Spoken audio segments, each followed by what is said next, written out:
Ya, perkembangan politik akhir-akhir ini membuat kita mestinya sadar kita hanya jadi penonton. Para petinggi negeri, pejabat, politisi berakrobat semua mereka.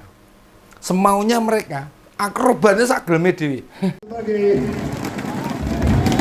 Sebagai mantan panglima, mantan komandan, kita bisa cepat melihat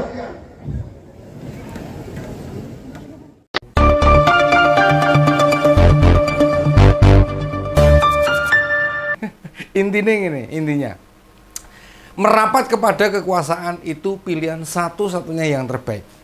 Entah gimana pun carane mbuh piye.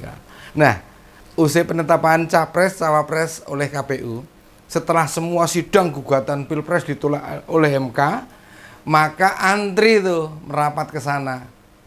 Partai pendukung non Prabowo Gibran berlomba-lomba mendekati. Kebetulan sekarang ini ya, kan masih bulan Syawal, jadi momentumnya ya pas banget. Kita mengadakan acara halal bihalal, ngundang capres cawapres terpilih, negosiasi di acara itu beres. Ya, tapi rupanya loh keinginan PKS tidak semudah yang diharapkan, tidak semudah membalikkan telapak tangan. Akhir minggu kemarin, PKS itu ngadain halal bihalal. Pengennya sih tentu capres cawapres terpilih itu hadir. Kabarnya sih ngundang 3 pasangan peserta Pilpres. Yang datang ya hanya Pak Anies toh.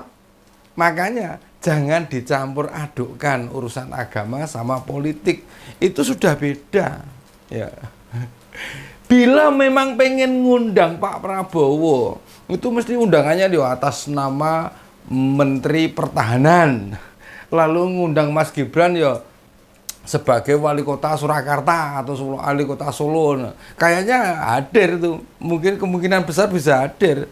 Yang hadir itu ada Pak Anies sama Pak Surya Paloh. Sementara undangan lain enggak ada yang kelihatan.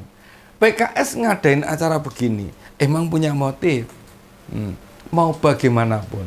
Sekarang kesempatan yang pas buat berharap masuk kabinet. Tapi PKS enggak boleh lupa, musuh utama loh mereka ada di sana.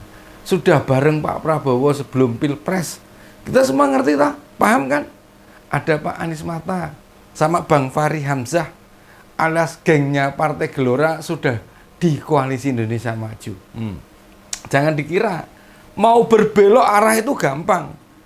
Kita ngerti sih PKS segera pengen merapat disebabkan 2 partnernya sudah ditemui Pak Prabowo. PKS berharap mereka mendapatkan hal yang sama. Lah Pak Surya Paloh sama Cak Imin sama-sama menerima kehadiran Pak Prabowo di kantor mereka. Kalau sudah ditemui begitu, berarti Nasdem dan PKB masih bisa dapat kursi menteri lagi. Sedangkan PKS yang sudah puasa masuk pemerintahan, enggak, berarti sudah puasa nih, masuk pemerintahan 10 tahun. Bakalan nambah durasi jadi oposisi nih. Wah ya berat banget. Setidaknya ini bisa dilihat berapa partai selalu pengen berada di lingkar kekuasaan itu. Mau bagaimanapun ya, bila ada memiliki kekuasaan sebagai menteri, maka ada banyak kelebihan yang bisa diperoleh. Partai politik itu memang kerjaannya ya nyari kekuasaan. Beberapa pihak melihat sekarang urusan Pilpres sudah selesai, sehingga bila PKS kemudian bareng Pak Prabowo tidak ada masalah. Namun Partai Gelora yang elitnya mantan orang PKS, mereka mengatakan PKS mesti konsisten. Apakah para kader dan simpatisan PKS sudah bisa menerima Prabowo dan Gibran? Tidak hanya itu tok. Kata Pak Mahfud Siddiq, bukan cawapresnya Pak Ganjar loh ya, melainkan Sekjen Gelora. Ada beberapa catatan yang dia prediksi sumbernya dari PKS. Misalnya nih, setel perdebatan Pak Anies di panggung untuk mendowngrade Pak Prabowo, itu sumbernya dari sana. Lalu juga ada beberapa kampanye negatif yang tersebar di masyarakat. Membuat masyarakat tidak simpati. Bahkan ada cerita tentang Nabi Musa tak perlu berhutang kepada Fir'aun. Yang mengesankan Pak Prabowo itu jadi buruk. Nah, narasi-narasi yang mengadu domba, memecah belah, dan merenggangkan itu dibangun oleh partai yang identik dengan warna putih oranye itu. Malah saat-saat awal Prabowo jadi menteri, Pak Jokowi ya, siapa yang memunculkan sebutan pengkhianat? Kondisi-kondisi ini yang jadi batas tegas bagi Gelora untuk menolak PKS masuk bergabung. Hanya saja, Gelora bukan partai besar. Sebenarnya Prabowo tidak harus nurut. Tidak banyak hutang budi pada mereka. Tidakkah sejak awal Prabowo berharap akan makin banyak yang bergabung, termasuk PKS? Di titik sekarang ini, kita kan jadi tahu, rakyat seperti kita sudah saatnya dilupakan oleh para politisi.